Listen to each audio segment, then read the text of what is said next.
Alright,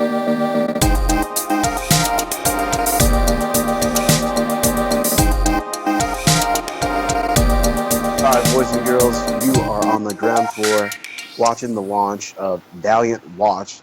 It's your boy, Ken B, hosting with Nick and Brian. We're about to get into all things Valiant right now. Hop on everything that's hot in the streets. Let's keep an August flowing. And let's get right into it, boys. All right. Yeah. So first, we're going to go ahead and start off with a little bit of news, right? Or did I just mess this up? I don't know how we're doing this. First off, I'm really Okay. excited. I'm really excited that we're starting this new podcast. Valiant is one of our favorite. I started about a year ago, and then thanks to Comicology, I was able to start reading it. It was awesome. I fell in love with it, and now everybody from Comic Watch seems to be jumping on the train. So that's pretty exciting. So welcome to our first show. This is Brian. I'm going to jump into the news, just like I do with our mothership Comic Watch show. Rye, which we're actually having trouble figuring out if it's Ray or Rye.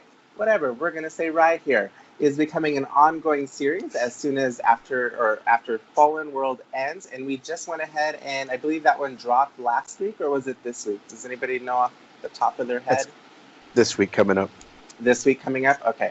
I always get confused because of our drive or because we get advanced. So I'm not sure what's coming out this week versus what's coming out next week. Either way. Also, a big congratulations to Kat O'Neill, who is now the live events and sales manager. She was a former comic book retail for 10 years manager, which is super exciting. And then also, Valiant is on top of the world right now as they are getting ready to release Bloodshot. It's going to be released on approximately, we can always say that it's going to be released at a certain date, but it's very rare that they're this far ahead and we know the actual publishing date or the release date for the movie, but it's scheduled to hit theaters February 21st, 2020. We have a lot coming out in 2020, so we hope Valiant, amazing show. We know that Vin Diesel is going to be known as Bloodshot, which I'm not really that excited about Vin Diesel, but Vin Diesel. I'm getting tongue-tied already. But I don't know. I'm going to give him the benefit of the doubt. What do you guys think? I think he's going to do great. I'm excited for it. He's posted a few things about it. He's been wearing the Bloodshot tank top and repping all of that stuff. And I think he's pretty excited to bring this character to a mass appeal and to bring it to theaters where a lot more fans are going to get to see it. And he does carry name recognition. A lot of people know him, so people are going to have their opinions about him. But ultimately, I think that's a good thing. I think they made a step in the right direction by bringing him in and hopefully doing something great with Bloodshot. Yeah, and I'm pretty much in the same boat with you there. Vin Diesel, he's always been kind of hit or miss for me. I love the Pitch Black movies, Fast and the Furious series, so. But I think that when you're taking something like that where doesn't have the name recognition of being the big two, you want a big action star. You know what I mean? So if this was like back in the day, like Stallone or somebody would have been Bloodshot. But it's 2019, so we got your boy Vin Diesel doing it, and I think he's going to do good. He seems to be super pumped about the character. Always posted on like Instagram and Twitter and whatnot about it. So I think from everything that we've seen so far, unless they butcher the trailer or something, that it's something we should definitely be pretty hyped about. And I think it's going to just be really good for Valiant next year and just moving forward to take them up to the next level. Yeah, and to piggyback, I love when an actor or an actress is super into their role. It really shows when on screen and off screen. Like they really want to become that character. And it's awesome seeing that. Sometimes you don't always see that in Marvel movie, or not Marvel movies, just movies in general. I think DC kind of has that. Like Jason Momoa is made to be Aquaman. He loves being Aquaman. Like that's just him. A little bit less when I say come to Batman. Like I don't think anybody's really made for Batman. And then also maybe even look at Tom Holland. Can we really find a more perfect Spider-Man? I don't know. That's actually a really touchy one. But I mean, you can tell that he loves it. Like, he just goes into that role. Like, his life is Spider-Man. He is Spider-Man now. Maybe. I don't know, because all that Sony stuff. So it's really cool to see. It's really cool to see Vin Diesel take an interest in it as much. I was kind of hoping that Jason David Frank from Power Rangers was going to do it, because he had a bunch of. He was really excited about it, posting a bunch of stuff on Instagram, because he was doing cosplay with it. I think he even did an action sequence with it. I think maybe, and I'm probably wrong on this, so I'm sorry, but I believe he even did a cover for one of the Bloodshot series or a book or issue. So I was hoping he would, because he looked like he was made for it. He was really into it. However, Vin Diesel got in. I haven't seen any of his postings, so I'm a little bit blind in that subject. But you know what? Let's do it. Let's see what this movie is going to be made out of. Yeah, definitely. I think there's only been one post of Bloodshot so far, and it's really not of him. It's just an image of Vin Diesel in a military uniform holding a bag over his shoulder. And that was what they used as a promotional to kind of get everybody excited about it. But I think everybody's waiting to see what he looks like as Bloodshot, and that's when the internet's going to go crazy. For sure. I think I'm pretty excited to see how that goes, just because there's going to be people who have, that are coming into it that have no idea who Bloodshot is. And then you see Vin Diesel, he's just this like red-eyed, pale, this beast, Frankenstein's monster of a dude. I think it's going to be pretty wild, man. Yeah, I think it's going to go over really great. It's going to be really interesting to see how they market it. Because us who are we work in this industry, we love this industry, and we read a lot into this industry. So it's going to be really interesting to see how they market it, because a lot of people aren't going to know. So are they even going to market it as a comic book movie, or are they going to try to do it a whole totally different way? I don't know. We'll see. Because kind of like Amazon The Boys, I don't really feel like that was marketed as a comic book, even though it was based off a comic book. I don't really feel like it was advertised, oh, hey, a new action comic book series, etc. I don't know. Maybe it was. I didn't pay much attention. I was tired one day and started watching it. So that's the amount of it that I knew. So it'll be interesting. I think if any character lends themselves to awesome action movies, it's Bloodshot. So I think if they stay in that niche, in that genre, they're going to do really great. And it almost markets itself, like Kenneth was saying. If you see Vin Diesel in this role, it's this awesome, badass action movie, and there's tons of comics to back it up. I think it's right in line with what people are looking for today, and they seem to be making all the right moves. Yeah, and one of the things that I think Bloodshot really has going for it, I think it's a smart move to be the first Valiant movie.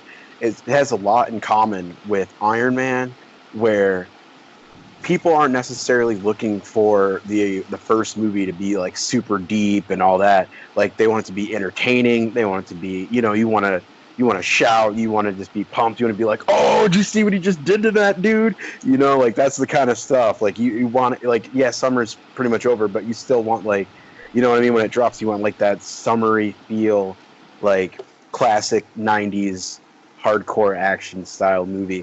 And then, obviously it's modern comic movies, so there's going to be some characterization and stuff. There's going to put a little bit more meat and potatoes to it than just dudes getting shot in the face. But even if it was just dudes getting shot in the face, it'd still be amazing. You know what I mean? Yeah, I'm still here for that. Yeah, it's like, hey, take my money. Shut up and take my money. Yeah, I kind of agree with that, and it'll be interesting to kind of see, because like Marvel, for example, Endgame, it wasn't very action-packed. I mean, right? Yeah. There was some good action sequence, but it wasn't what I think we grew up to back in the day, where it was just like, I'm trying to think, like Street Fighter, where there was like 8 or 10, well, granted, it's a different type of film, but 8 or 10 fight scenes or stuff like that. It'll be interesting to see where it goes and to see how intelligent the movie is. Definitely. For sure. Okay, so up first, we're going to be tackling Dr. Mirage #1. Fellas, what'd you think? Yeah, I just kicked off the review at comic-watch.com. If you could check it out. Short but sweet, this was amazing. I don't really rate books 10 out of 10 that often. I've got a few under my belt. This one was right there at it. It ended up coming in at a 9.8. And I think that it was right there at a 10. Maybe on any other day I would have given it a 10, but this was everything I wanted in Dr. Mirage. I just talked about in our last Comic Watchers show that I had been catching up on pretty much all things Dr. Mirage. So I went back to the 2014 series that was the death-defying Dr. Mirage, and it was an interesting read to build up to what we see in this new series, because it kind of helped inform where she's at in her relationship and all of that, but it didn't really do much to prepare me for what this creative team was dropping into this character. So you come into it and she's immediately depowered, which fans of comic books, this isn't something that is new to us. It's probably a theme that feels familiar, but as it applies to Dr. Mirage, it immediately feels like it's something else entirely, because it means the loss of someone that she loves. So it's not just her losing her powers and her ability to punch bad guys. It's her connection to the most important people in her life. And you start being introduced to this theme, and it brings you along in this really awesome way that's got great visuals, and it starts bringing in psychedelic elements, and then it twists, and it, without spoiling it too much, it flips that approach on storytelling on its head, and it brings this character into something new entirely, and it's taking her to places that Magdalene Visaggio said that she's never gone before, and you really get that with the final page, where I think that she says, do you want to go places that even the devil's scared to see? And I think like that kind of sums up the approach of this series, is just taking Dr. Mirage to somewhere else entirely. And in doing that, it sets it up in a nice way for fans to jump in, but they're definitely going to have questions. So that was kind of my one takeaway from this, is you feel like you're coming into a series like things have happened in the past because of where she's at emotionally and physically. You feel like there are things that you need to read to see where she's come to this point. But within a few panels, it feels like you're already caught up to speed and you're ready to see where she's going now, because none of that really matters now. It's about what's happening to her right now. And that's something Valiant does really well with their books. So it's nice to see it translate into this series, and they just keep their streak going. So I really loved it. Part of my favorite thing about the 2014 series, though, was that it was more of a romance. It was a dark romance story that explored their relationship more. And in this series, it's definitely more focused on Dr. Mirage herself. It's more of an introspective tale that explores her dealing with her surroundings, and not her and her husband when trying to overcome these other supernatural forces or something like that. So that was a different take for her, and I think it's a good approach for the character, so that people can really dive into her as a character and not those around her necessarily. So I thought that was smart, but definitely different. And I'm excited to see where it goes. But this one earns the 9.8, not just because of the storytelling that just brings you in like that, but the artwork is just out of this world. I said psychedelic, but that almost doesn't even describe it. I believe the art team tried to capture some Ditko vibes in this, and what he did with Doctor Strange that immediately came to mind.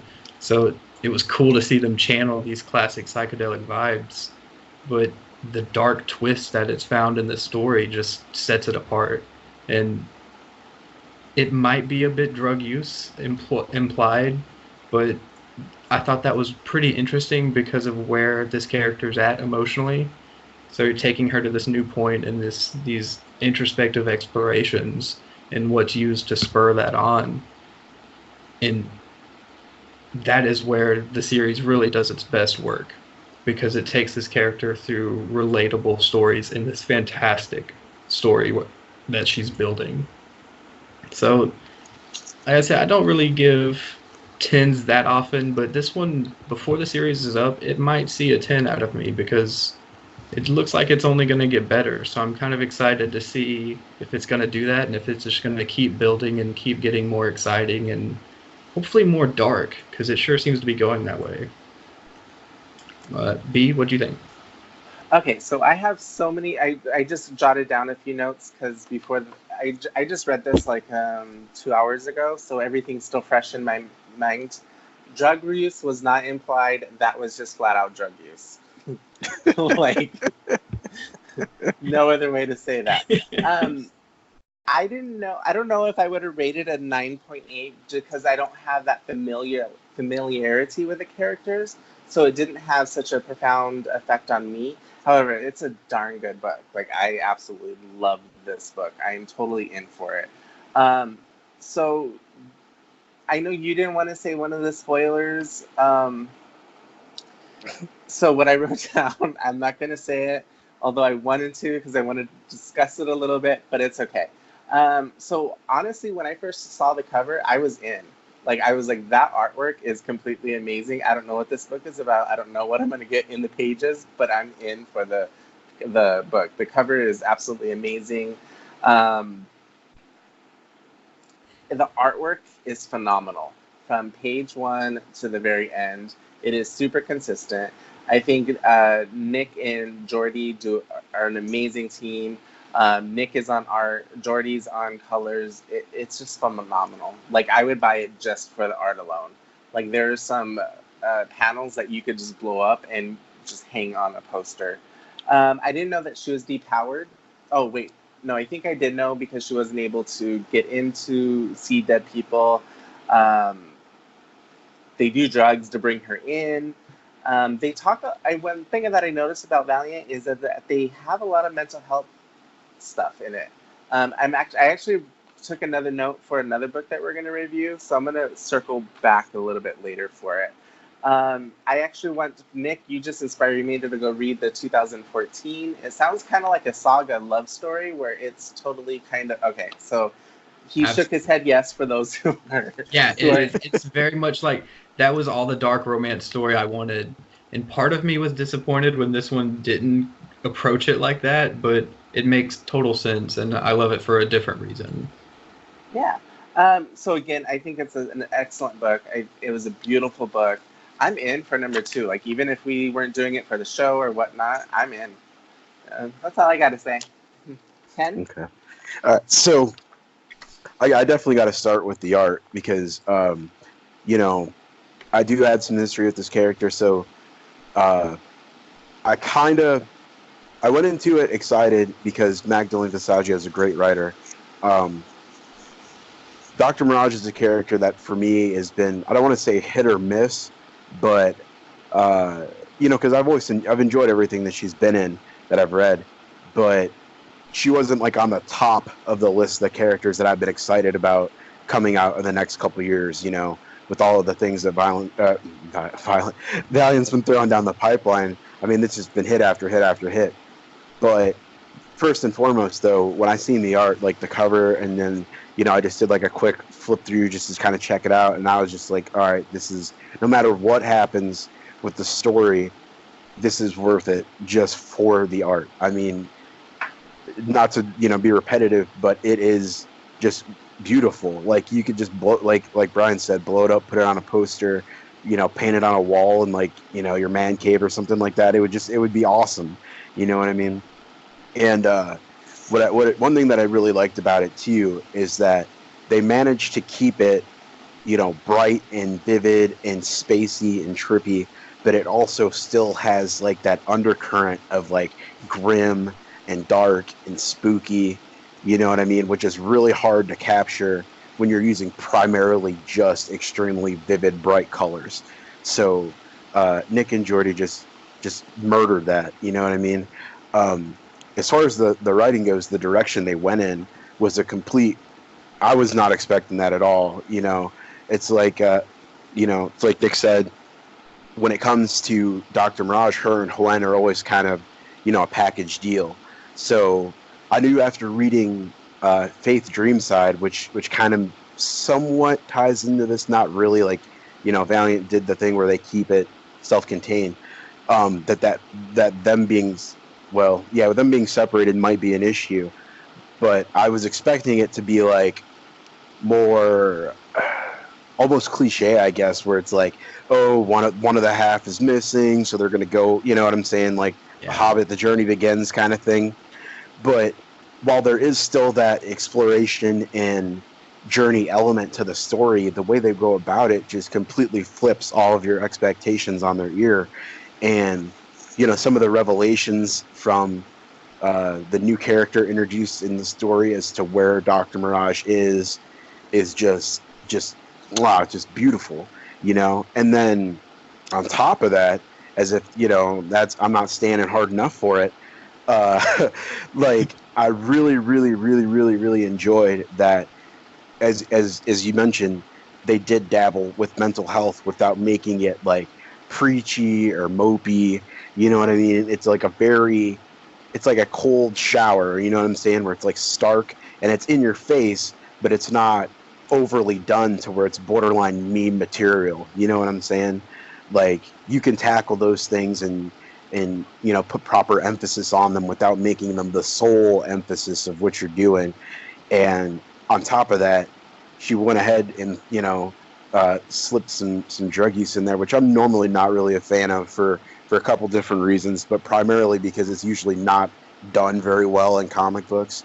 You know what I mean? It's usually just like, oh, edgy, you know what I mean? And I'm not a Yeah, fan it's of that. like a typical that they'll use or something.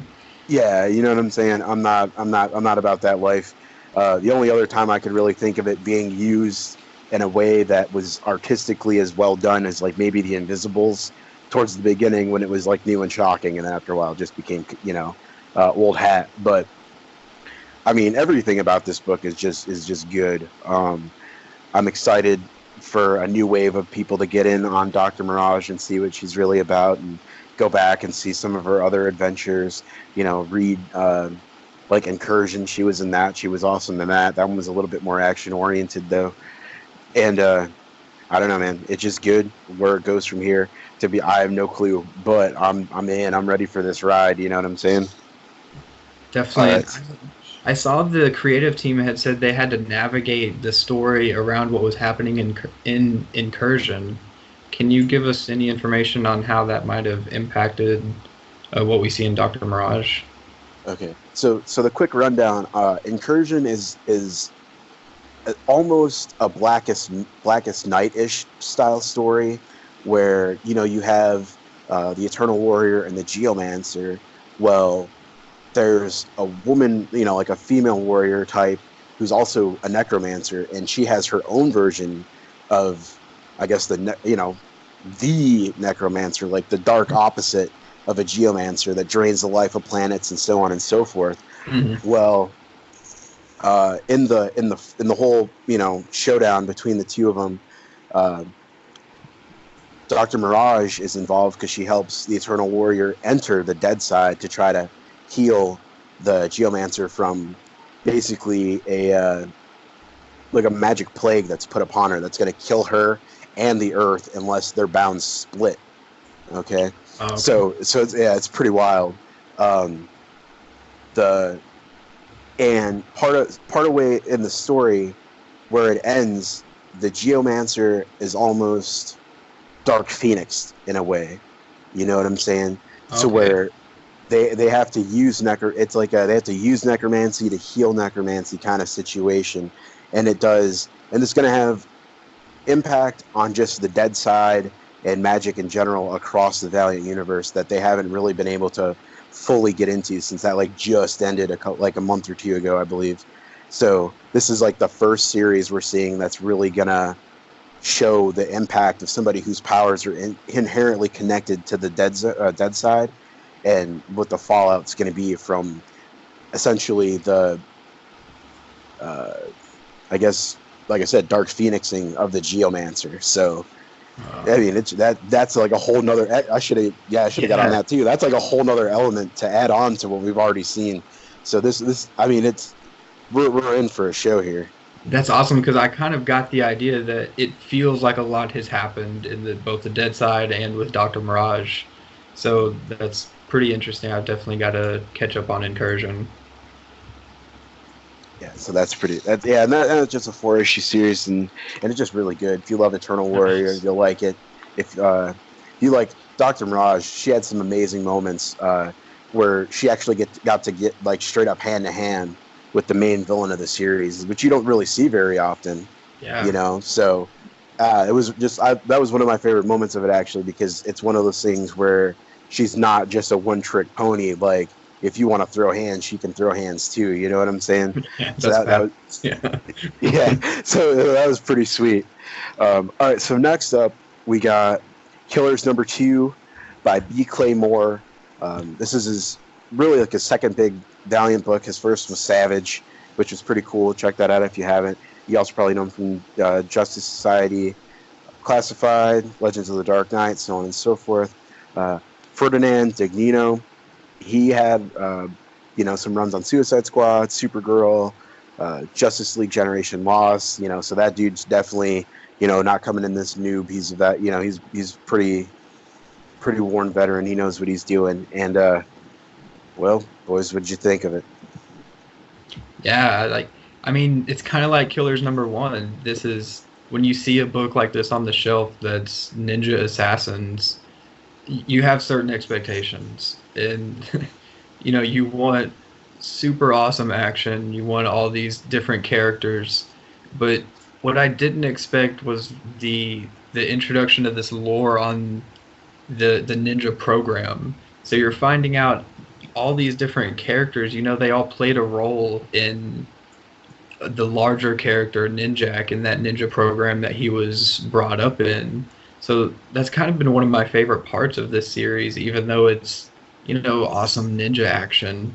Like, I want to see more about all these different ninjas, so you are introduced to these characters through the lens of Ninja G, and she kind of helps take you from one character to the other through this overarching mission that the Bleeding Monk, I believe, has them sent on. And it does set things off in a pretty interesting way. The script work is not quite as tight as something that we saw in Dr. Mirage, because it's a bit over, I don't want to say all over the place, but it is scattered in its narrative. And that's something that it's okay for what the book is, and because it's willing to explore all these different ninjas from different time periods, it's allowed to do that to a certain degree. But ultimately, the second issue kind of continues what we saw in issue 1, in that they're still setting up this game that's being played almost like a cat and mouse game, that each of these ninjas are kind of just now coming into one another, and they're seeing one person as they're all following towards the same mission. So there's a huge fight that's coming once they all finally meet up. Like, that's gonna be something that we're dealing with, but we're not there yet. So we're at this point where these characters are still roaming around, and you get lost in some of the dialogue. So that was one of my issues, is that it does kind of go. It feels like there's an action scene inserted between extended moments of dialogue.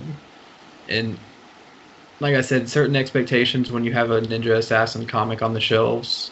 Like, I want explosive action that's kind of nonstop, and like Ken said, makes me go, oh, did you see that? Like, I want to be able to show people what's going on in this book.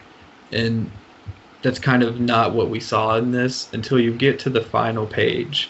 And I was reading this one next to my wife, and that was the page that I was like, you gotta see this, like, check out this.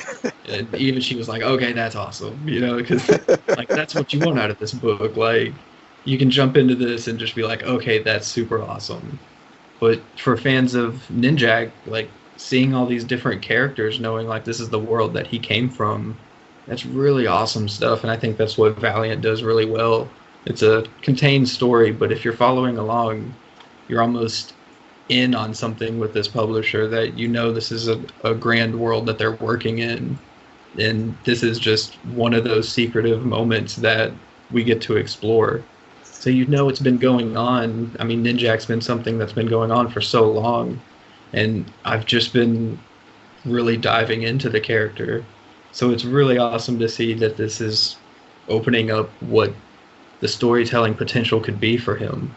And they just took it in an awesome route. And Ninja G is a character who can lead her own series. Like, she could take more of the focus, I think, and it would still hold up really well.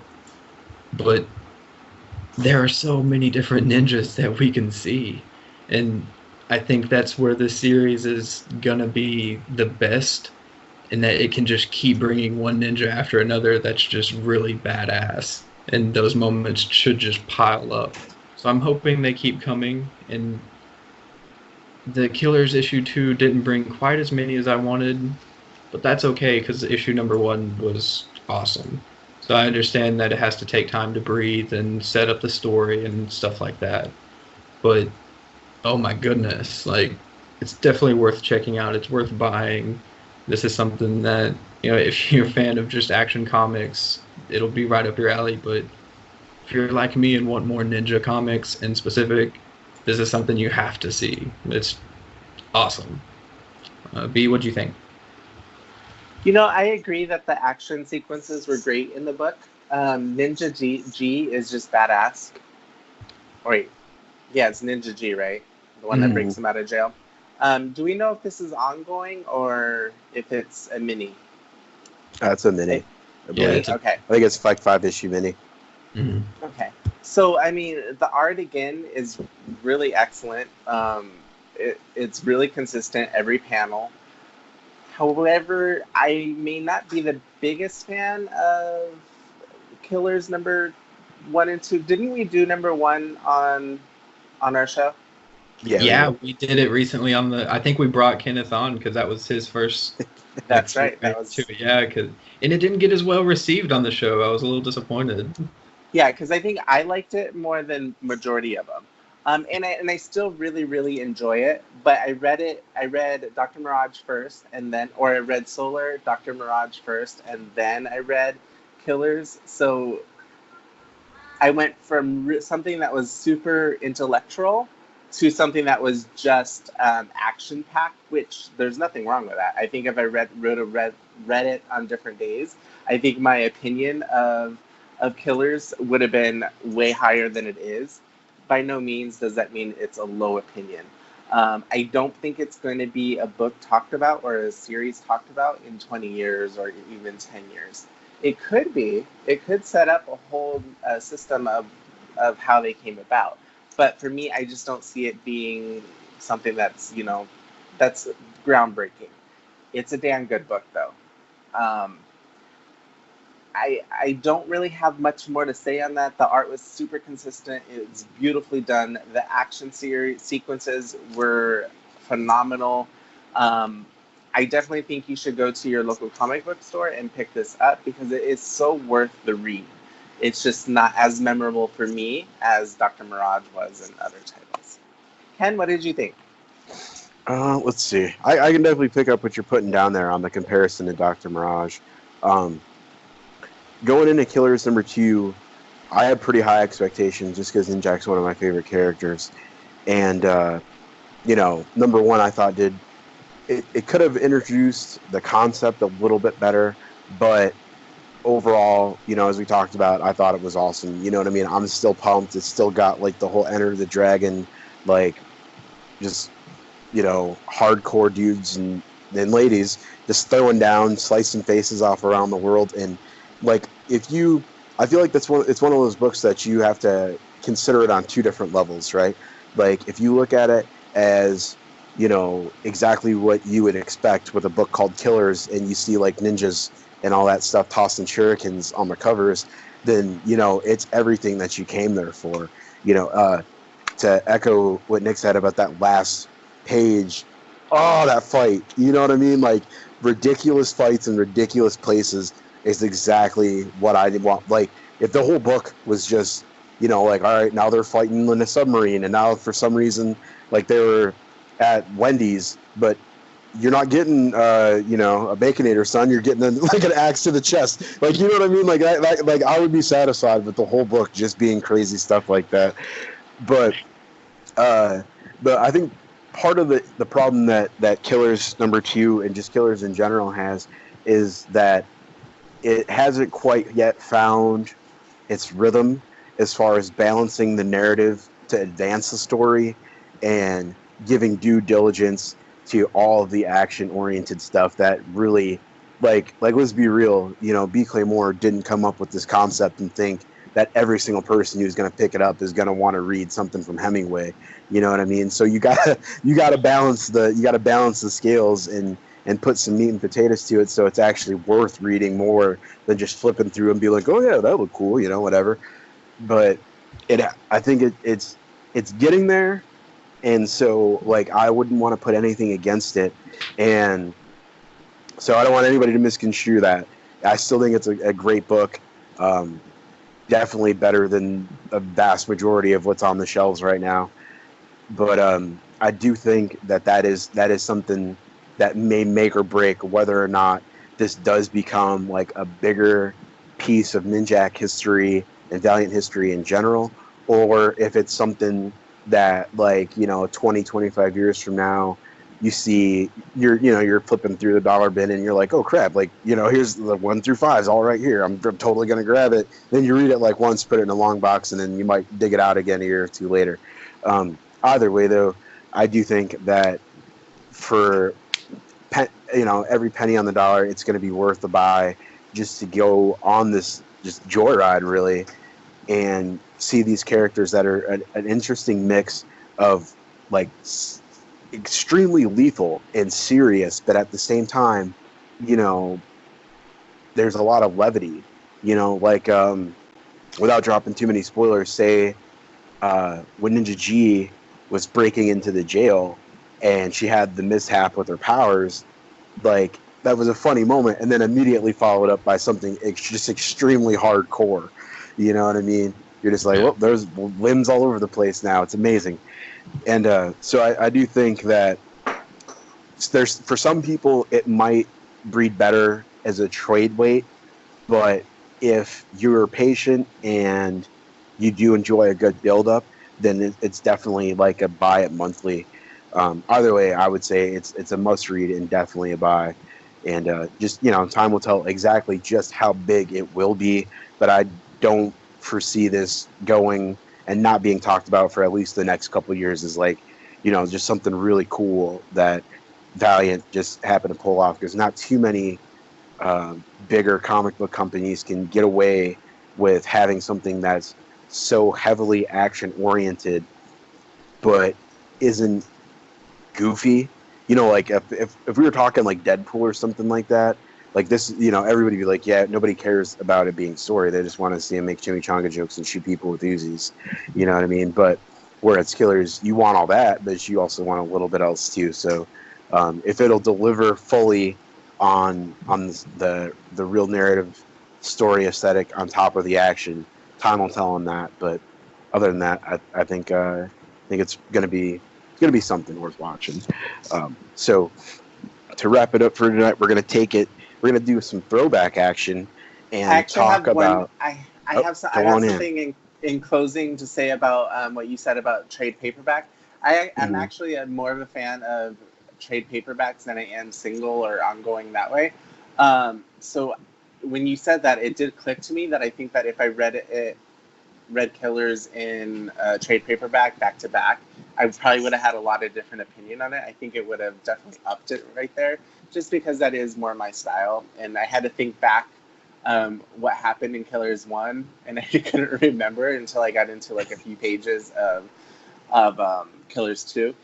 So I think you brought up an excellent point. Like if you're a trade paperback, this is probably a must-have. And yeah, I think my shop loves to say this because they're huge Valiant fans, but to that, Valiant understands that there are fans like you, and their stories reflect that. And they like to say that Valiant doesn't hate you, the reader, like those other publishers do. So a lot of trades that you can get from Valiant, they're $9.99. I've been stocking up on them because, I mean, you can buy tons of them. There's a few like the number 1s or 14, but the majority of the trades that you're going to buy are $9.99. And for books like Killers, yeah, that's one that you're going to pick up real quick because it's just a badass book.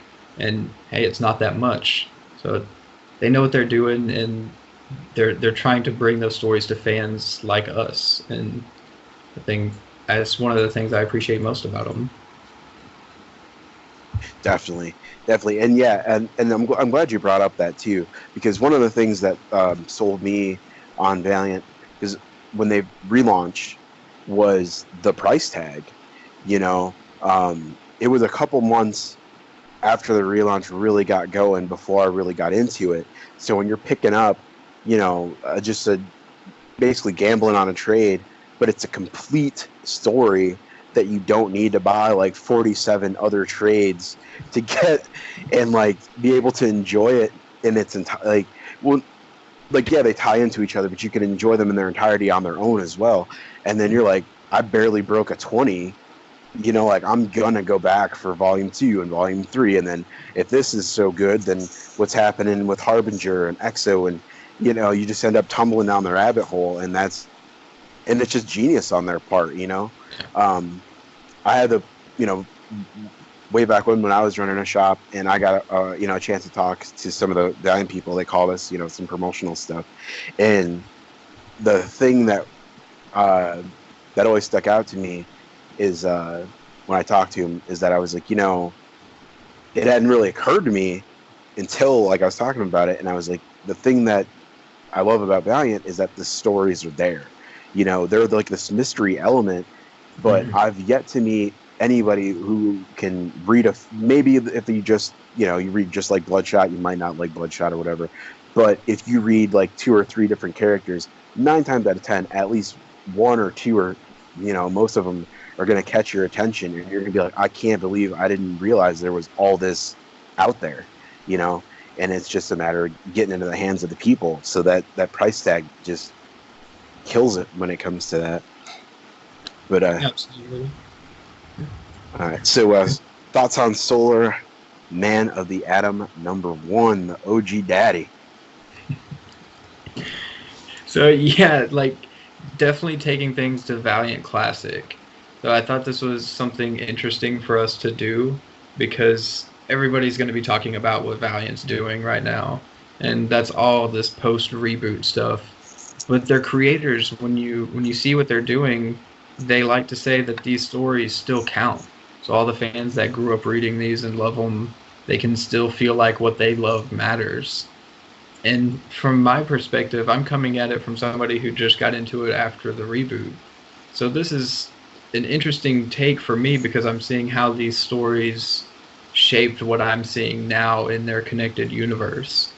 And I can see how a lot of their practices transitioned over when we jumped into Solar #1. It's one of the first Valiant Classic books I've really delved into, and it immediately felt like a Valiant book because I was welcomed.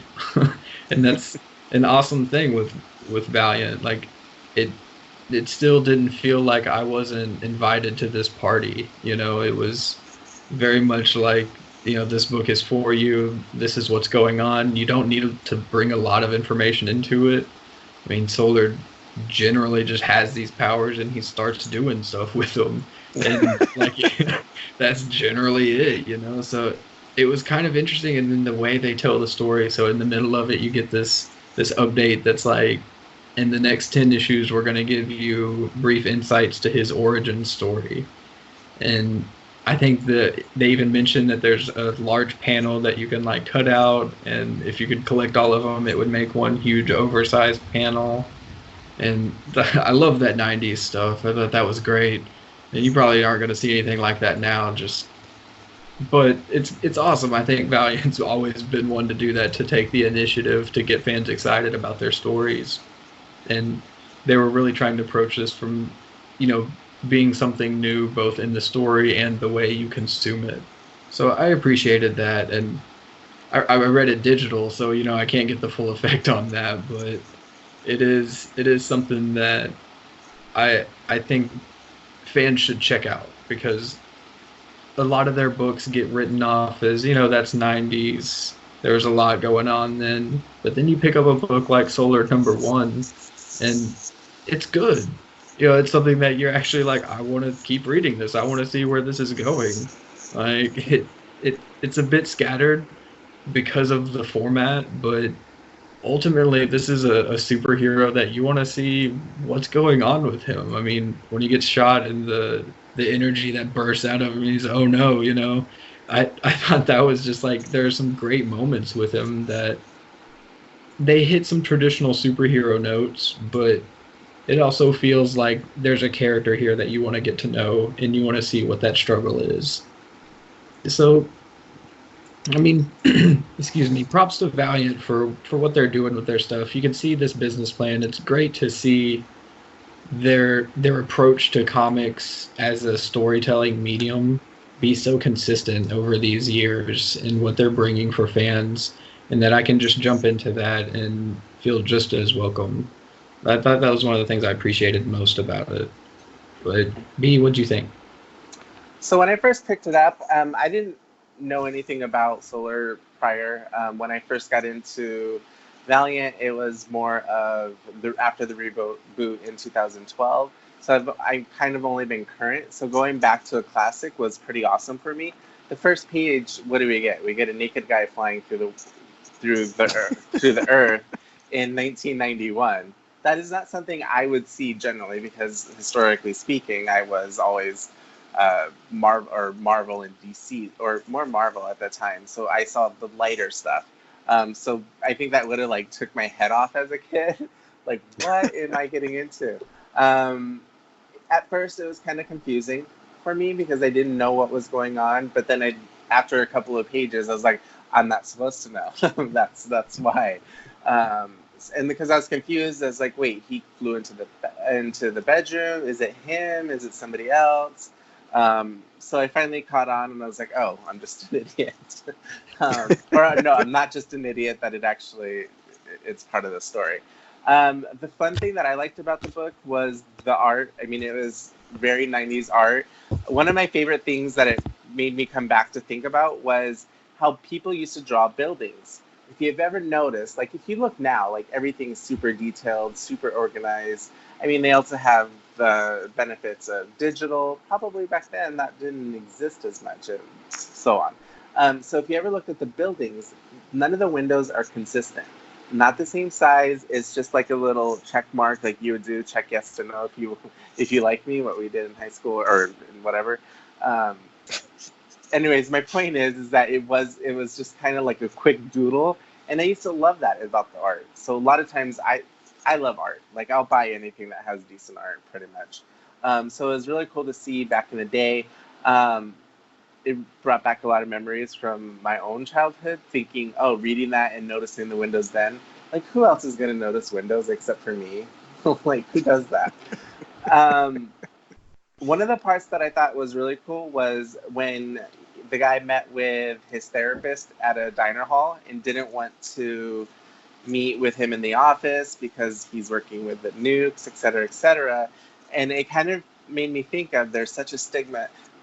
Disclaimer, I work in the mental health field for the last 13 years, so I pick up on things that most readers probably won't, when it comes to stuff like that.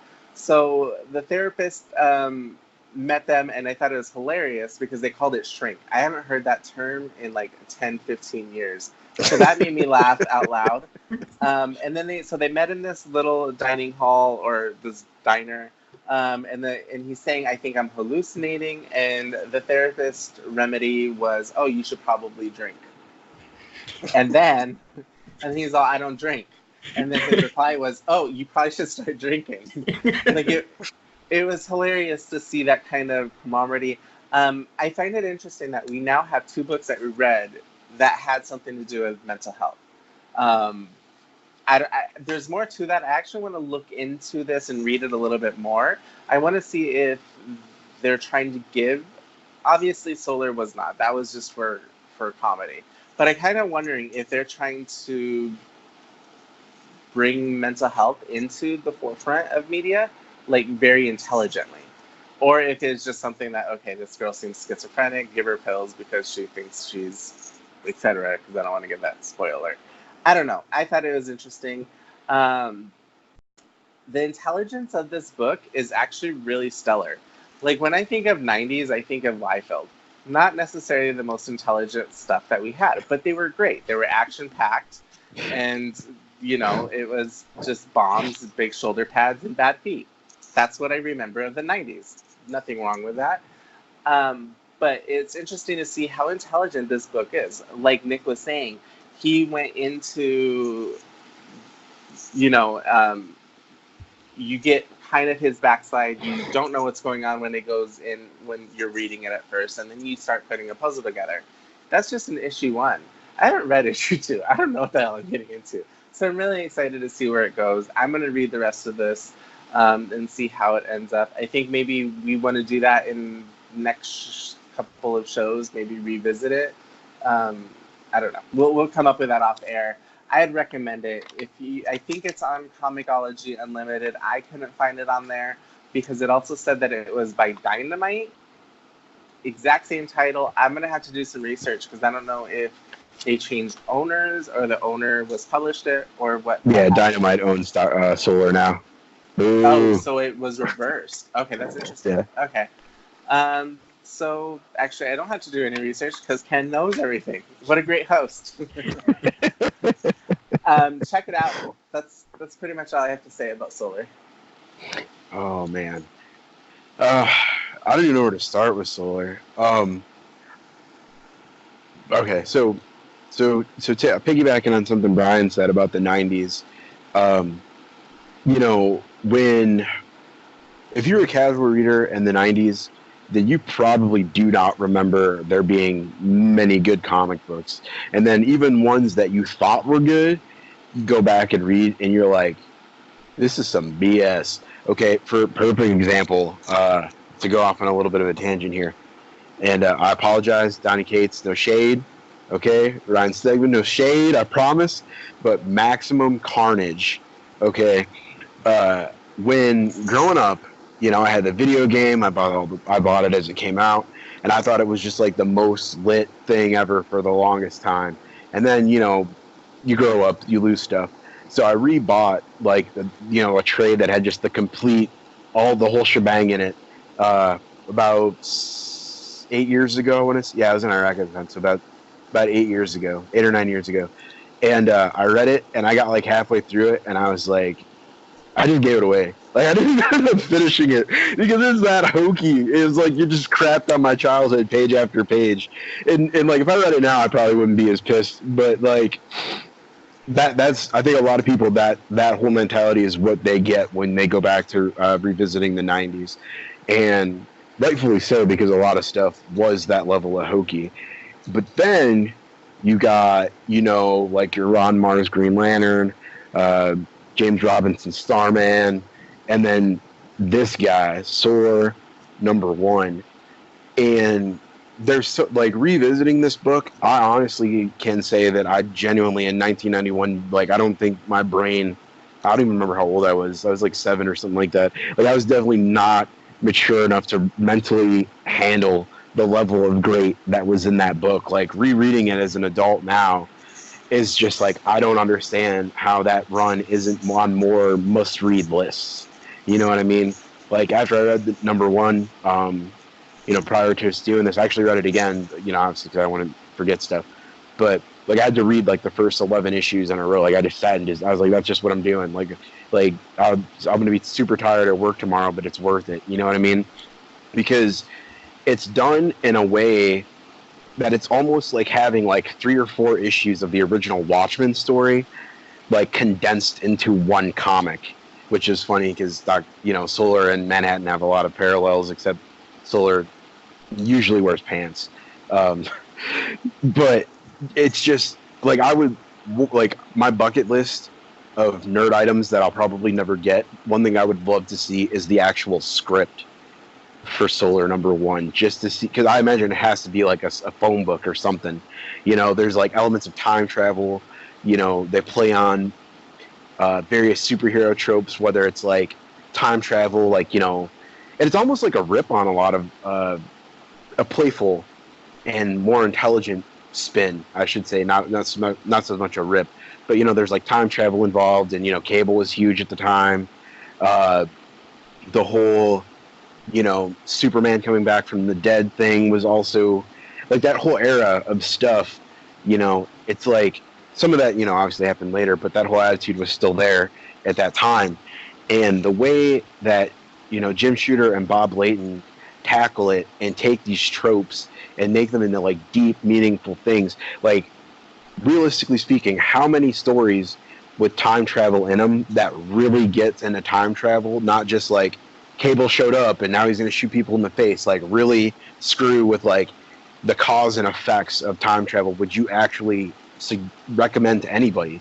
Because I could probably count on my fingers how many time travel stories I would ever even want to read again. And that, you know what I mean? So that to not only be recommended, but like something that I would highly, highly recommend. If you love truly well-crafted comics in the way that only a good comic can be done, Solar Number One is a textbook perfect example of that. It is like the narrative is purposely juxtaposed to which actually, that's kind of like, I wasn't laughing at you, Brian, but I was laughing about that when you were talking about being confused by it, because that just goes to show just how well done it was, like you should feel almost like Solar does, trying to figure out, like in the future aspect of him, he knows what's going on. The present aspect of him, kinda. The past aspect of him has no freaking clue at all, and it's just madness, but structured so beautifully. Like, I want to hug Jim Shooter and Bob Layton for just the way they put together that book. I could probably stand out on that for like another 3 hours, but so to kind of wrap up my thoughts on that one, it's been a very long time since anything you could read it, and not only, and really, I think the thing that impresses me the most about how well done it was is how the lack of pretentiousness. You know what I'm saying? Like, it, even with all the elements and the way it's crafted, it still feels very natural, very organic. You know what I mean? It's like Nick was saying earlier, when you pick it up and you start reading, like, yeah, you're kind of lost in the sauce, but it's like, it's almost like a night out with your buddies when you know you're going to make bad decisions. You're like, I don't know where this is going to go, but I'm just going along. Like, I'm just going to be the DD, and you idiots just make a mess, and we'll see what happens. You know what I mean? And it's just all around, man. I can't recommend it enough. And then for that to be like essentially like planting the seed for a whole universe. If you never heard of Valiant before and you read that book and then knew that was going to branch off into like, samurais in the future and all the other crazy things that are going to happen, it's just like, dude, this is something major, and it's just like I said, I can stand out on this book for as long as you'll let me ramble. So I'm going to pass it up to you guys. If you have any other closing thoughts before we wrap up. Yeah, the other thing that I wanted to add about it, the reason that because I don't think it was the therapist part that made me think of mental health, but when he was on the streets, when older future Solar was on the streets, he met a couple homeless people. One you saw was talking to a fire hydrant with a hat on it.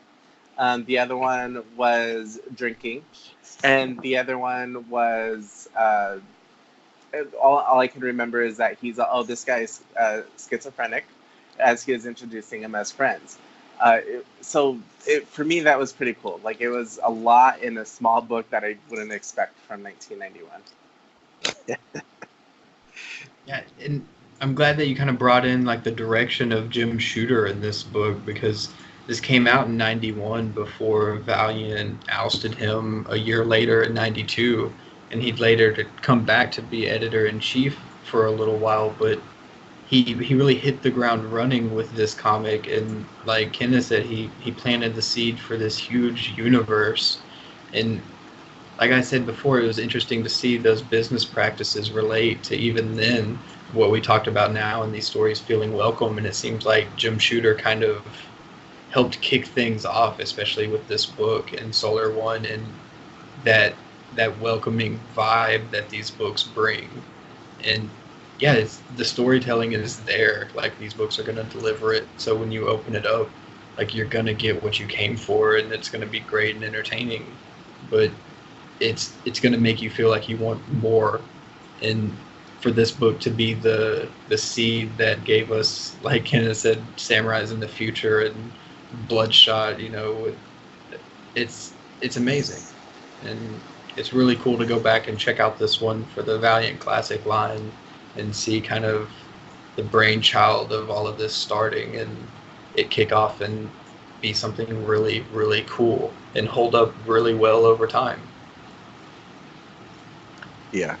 That's actually funny that you mentioned that, Nick, that it held up during time, because there's so many 90s books that I used to love. And then go back and read them, and I was like, this didn't hold up well. But yeah, I agree. Solar definitely did. Stood the test of time. Yeah, and one other thing I did want to add in there too is that it's like you said, Jim Shooter. I think bringing him in was very key, not just to the structure of just Solar, but I think he's always like love the guy or hate the guy. Whenever he stepped into a book, like way back when he stepped in on Legion of Superheroes, he has a weird gift, like almost like a form of insight on how to make something welcoming, even though it's extremely weird. Like Legion of Superheroes is a bunch of kids in the future doing weird stuff that shouldn't, you know what I'm saying? Like it shouldn't work. But when he took it over, he took it to the next level. And then when you start off a whole universe with something as like a dude like Solar, who is pretty OP. Like there's almost nothing that he can't do in a manner of speaking. But at the same time, there's as alien as he is, you also get that. I guess you would say it like a personal effect, where if you were in that bizarre situation, you're like, I want to judge this guy for being like, I think I'm going crazy. I don't know what's going on, but it's like, dude, if you were in his shoes, you'd be doing the same. And then you'd hope that you were as well put together as the future aspect, looking back at the domino effect of your life. You know what I mean? And I don't know, man. Like I said, I could stand out on that one for a long time. So I'm gonna close on that one. But all right, keep it spoiler free, boys. But for all you watching, we did get a sneak peek of Bloodshot #1. We're going to keep it spoiler free, but what did you guys think? If you had to sum it up in just a couple sentences. It's a tough one to sum up, but it is everything that you want in a Bloodshot comic. Like it's gonna deliver every single thing that you're hoping for and then exceed that. It's just a wild ride. I can't be more excited for what's to come after this. I really can't. B, what do you think? So I feel like this book is untouched. By that I mean I didn't get the memo we were supposed to read it, so I didn't touch it. My bad, B. I got. But I mean, just because I am a fan of Bloodshot, I was gonna read it anyways. I tend not to read previews because I tend to want the rest of it right then and there, and it just gives me and then by the time I get it, I've already moved on. So I'll be reading #1. I didn't get to read the preview. Okay. All right, so spoiler free.